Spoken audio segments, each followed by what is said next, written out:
Doctor Parthasarathi Valmiki.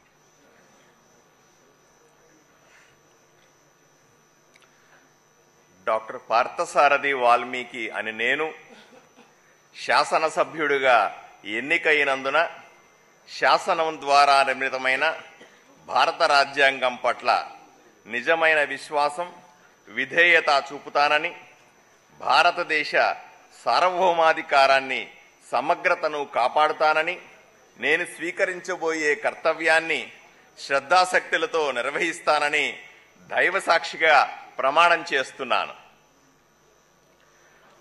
Andhra Pradesh శాసనసభ సభ్యుడినైన doctor Parthasarathi Valmiki అనే నేను సభ నియమాలకు కట్టుబడి ఉంటానని, వాటిని అనుసరిస్తానని, సభా మర్యాదలను పాటిస్తానని, సాంప్రదాయాలను గౌరవిస్తానని దైవసాక్షిగా ప్రమాణం చేస్తున్నాను.